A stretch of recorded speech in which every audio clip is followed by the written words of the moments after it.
Today, I will explain you about the Java database connection steps for MySQL database. So coming to the steps, we have 6 steps. One is loading of drivers, establishment of database connection, creation of statements, execution of statements, extraction of results, closing of result sets, statements and connections. So we'll see one by one. So first step, loading of drivers. So here the purpose of JDBC driver is used to convert the Java related calls to the database calls and the database calls back to Java calls. Because Java is holding a different syntax and the database is holding a different syntax for understanding. So we require a mediator or the middleware, or we can call it translator or a converter. It's basically used to convert Java to database and database calls back to the Java. So here when you want to connect to MySQL database, so this is the path for the MySQL driver. So we have a driver class. Here you can see capital D. Driver class is available in JDBC subpackage. JDBC is a subpackage for MySQL. MySQL is a subpackage for COM. So I need to load this particular driver class to my application. So only one line is required for this. So you can see there is a class called class in Java. So can you see a capital C? There's a class called Java in language package, java.language. And here we are calling one method called forName. Now this forName is a static method from the class called class. Because the static methods can be called directly if the static method is available in the same class where you're calling, or the static method need to be called with its own class name if the static method is available in some other class. Since the forName is available in a class called class, we need to use the prefix of that class and we need to call the static method called forName. And here we are passing one string parameter. You can see here double quotes. Okay, this is a parameter where I'm giving the class name called driver. And I want to activate this particular driver for my application. So already you need to install or download a jar file called MySQL connector.jar, and you need to set the class path. So at the end I will show the path how to do. So this one line is going to activate your driver class, provided the MySQL is already installed in your system and MySQL connector.jar is also available in your system and it has been setting for the class path. Now, the class, it is a predefined class available in language package, that is java.language package, that is the default package in Java. forName method, it is a static method available in class called class. Now, if this particular driver is not available in your system, or maybe you have downloaded the MySQL connector.jar, but you have not set the class path, or in this particular line there is something wrong, you have written some incorrect statement, or you have missed some characters. So if any problem in this particular line, there is an exception called class not found exception is been raised at runtime when the given driver is wrong in forName method. So only at the runtime you are going to get the exception, and you are not going to get any exception even though it is wrong. You don't get any exception at the compilation time. Now coming to second step, establishment of database connection. Now here we have a connection interface. So you can see capital C connection interface. And there is a reference variable. What I'm creating is con. So the reference variable could be anything, but for our related connection interface, I'm writing con. Initialize with, there is a class called driver manager class dot get connection. This is a static method again, because this get connection has also been called with the help of the driver manager class itself. So any method called with the help of class name is becoming a static method. Now we need to pass the strings. So 3 strings we're passing. One is JDBC : MySQL : /. So here this JDBC : MySQL is a sub protocol. Then here we can see localhost : 3306. So localhost implies that your MySQL database is in your local system where your applications are running. And 3306 is a port number for MySQL database. Then here you need to write the database name, what you want to connect. Like suppose you have a student database, you write student. You want to connect to employee database, you need to write the database name called employee. So table is different, the database name is different. Now database holds n number of tables again. So you need to specify which database you want. In MySQL database, you need to create some other database like student, employee, product, customer, according to your wish. So that database you need to give. And in order to connect that, what is the username and password for your MySQL software? So at the time of installation, it will ask you what is the username and password. So those username password you need to write in your code. Now this connection is an interface, driver manager is a class, and these are available in a package called java.sql, which we are calling it as JDBC API. Now this particular line is going to connect to the database with so-and-so user ID and password, and it's creating a connection reference. Now this con we are going to use in step number 3. Now coming to the description. Now connection is a predefined interface available in java.sql package. Driver manager is a predefined class available in java.sql package. Get connection method is a predefined static method of driver manager class. A JDBC :MySQL is a subprotocol. Localhost is a current system where MySQL software is installed. 3306 is a port number of MySQL. And database name is the name of the database to be connected in MySQL. Username for connecting MySQL database. Password is password for connecting MySQL database. Now coming to step number 3, creation of statement. Now here we have a statement interface, and we are creating a reference variable of that called st. Initialize with con dot. So this is the second step reference variable what you have created, and we are calling one method called create statement. Now why we need to create the statements are nothing but we need to execute SQL queries. Now SQL query is called as SQL statements here. If you want to execute SQL statements, it's mandated that you need to create a statement reference variable. So in order to create a statement reference variable, I need to use a method called create statement method of connection interface. So by using con, which has been done in the second step, and I'm calling create statement method so that statement reference variable is created. Now statement is a predefined interface available in java.sql package. Create statement method is a predefined method of connection interface. Now once you're done with the third step st we need to use here for execution of statements, which is step number 4. Now here I need to use a method called execute update. Now execute update, and here in this method I need to pass the parameter of string that is nothing but your SQL query. Now here you can see the comment all SQL queries except select query. So if you want to go for creating a table, then inserting, updating, deleting, dropping, altering the values of the table structure. So such things except select query are going to pass here in this execute update method, and every time it is going to return an integer value. So it is going to affect only one record at a time. So you're going to get I value as every time it is 1. So I can directly use st.execute update whenever we are writing the query instead of again storing some value here, until unless we use this I value in the application. Now, if you see an example, st.execute update, and here one string, open double quotes and close double quotes. So create table name, that is student, and roll number is the column name, and int is a data type, then comma, sname is a student name, that is for the second column, and varchar, and the number of characters is 20. So 2 columns I'm trying to create, roll number and name, and I'm closing that, and double quotes is closed, close the method and semicolon. One more example, if you want to insert, still the same method we need to follow, st.execute update, insert into table name, same table name, values. The 101 implies the roll number, and XYZ you need to put in single quotes, that is for the varchar, and close the bracket, close the double quotes, and close the method. Now your execute update is available in statement interface, so that's the reason we are calling with st reference variable. Then SQL exception is raised if SQL queries are wrong. So suppose this create table query is wrong, then you get SQL exception. Insert query is wrong, SQL exception.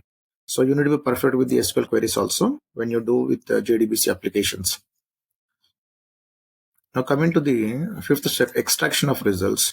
So I want to extract some data, whatever I was storing in the table, for example, student table, and I need to retrieve that. I need to project that particular values as a report. So how do you extract the values? So basically we go for select query. So whenever you are trying to write a select query, like select star from table name, that all records which are available need to be extracted, and those extracted records need to be stored in some temporary memory. Now that temporary memory is called as a result set here. Result set is a temporary memory in which the selected records from the database is stored. Then from the result set, we start taking one record and we will print. So till that particular point of time, I need to store into a temporary memory called result set. Now result set is a predefined interface available in java.sql package. Now coming to the syntax of result set, how do we write? Now we write result set interface. RS is a reference variable, initialize with st. So this has also been st from third step. Dot. Now we are calling separate method called execute query, and this is only for select query. Only select query. So this is only the syntax. Okay, it's not an example. So only select query you are going to write. Now execute update, what we are seeing in step number 4, we write insert, update, delete. So apart from select query, we use execute update. Only for select query, we use execute query method. Now I'll take one example here. So here I have a student table. Now this is existing in the actual database, and the name is student. That's the table name, and we have 3 records. Roll number and his name, 2 columns we are having, and 101 XYZ, this 102 PQ or 103 AB. These are the values, actual values. Okay. Now, when I write select star from table name, that is student, and I put in result set, no? So the data is going to get transferred like this. Okay, now this result set is a temporary memory, and I'm naming it as RS. And so when I write select star from all rows, all columns, right? So all rows will be dumped. Now these all rows have been dumped completely. Now when I talk about result set, no, by default, there is a result set pointer which is pointing here. That means above the first record. This is first record, second record, and third record. So here by default it is pointing above the first record. Now I want to print the first record values like 101 and XYZ. So how to do this? So here we have a method called next. There is a method called next. Now this is the method. Now when I call this, the pointer is removed from here and it is going to point here. So now this returns a Boolean value. The next method returns a Boolean value like true or false. Once the record is existing here, that means the values are existing, then it returns true value. Then I can take first column value. Suppose I want to print this first column value. So I have a method called rs dot. There is a method called get and int. Get int of 1. Get int of 1. Okay. Similarly, because that int is nothing but the data type of this particular column. Now similarly, if you want to go for XYZ, we need to write get string. Get string of 2. I want to extract this one. Get string of 2. Because it's a varchar. Okay. And again, you call the next method. This particular thing is gone. It goes to the next record. And you can see the values are existing here. So it returns a true value. Again, you call getInt method of 1. It is going to execute, extract this value. And you call getString of 2. It will execute this value. So 2 values are getting printed. Then again, you call next method. Here it is removed. And here it goes. And here it returns true value because values are existing.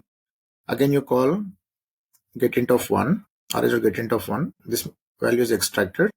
Then rs.getString of 2. So second column, this value is extracted. Again, you call next method. This has been removed here. And it is going somewhere here. And it returns false value because there is no values here. Okay, then you're going to come out of the loop. So in this way, we need to extract the records one by one. So here what you need to understand here is, first you need to load into the result set from the table by using select query. Then you need to see that the pointer need to move every time next record. So I need to apply next method because by default it is pointing the above the first record.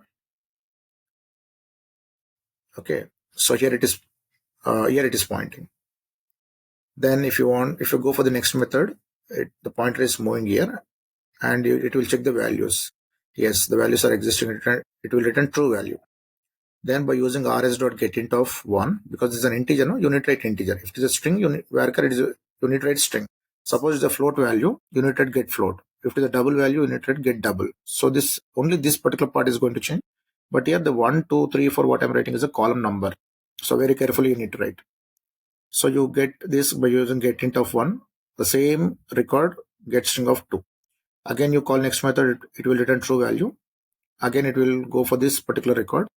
But the methods are same. GetInt of 1, get string of 2. Again, call next method, it will move here. Then again, it will return true value because values are existing. Then getInt of 1, get string of 2.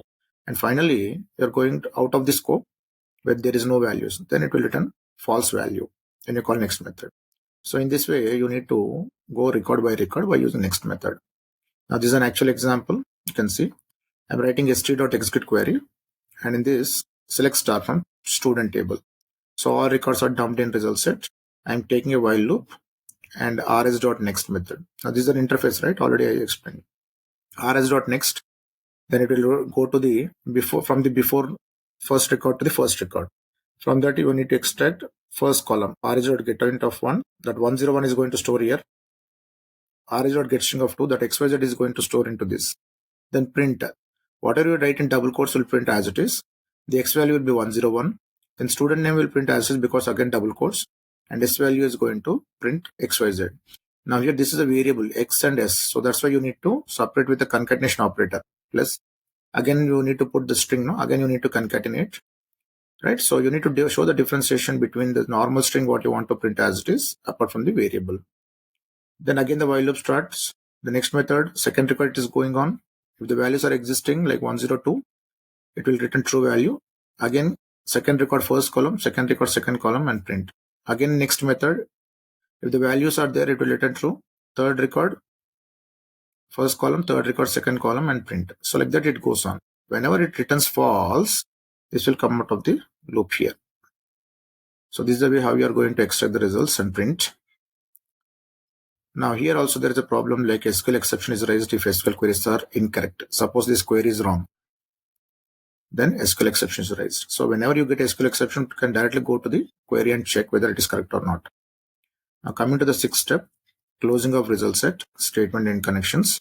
So close method is there for all the reference variables like statement, connection, result set, and is used to close the result set, statement and connection reference variables. Now the thing what you need to keep in mind is you need to close in the reverse way. Like latest one, which is open, should be closed first. So if you see in this application, we have open connection first, statement next, and third is result set. So first you close result set by using rs.close. Next statement you close by statement.close. Then you close connection con.close.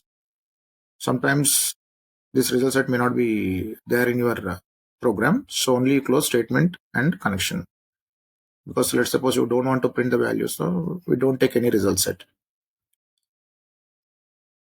Now, those are the 6 steps what you need to follow very carefully when you're writing a program.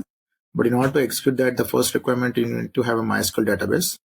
Then in order to activate the driver or in order to work with your driver, you need to download MySql-connector.jar and you keep in this particular folder. Now this is an example for JDK 1.8.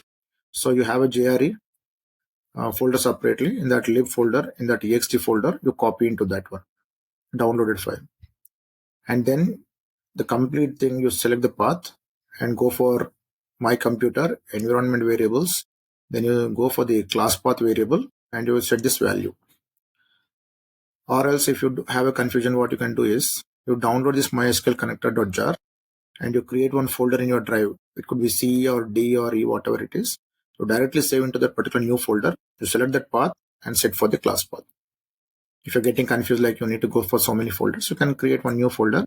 Just dump MySql-connector.jar and you select that path and go for my computer environment variables and go for the class path variable and give the values. So either way you need to do. But if this MySql-connector.jar is not set as a class path, then you get class not found exception. So you need to be very much careful with that.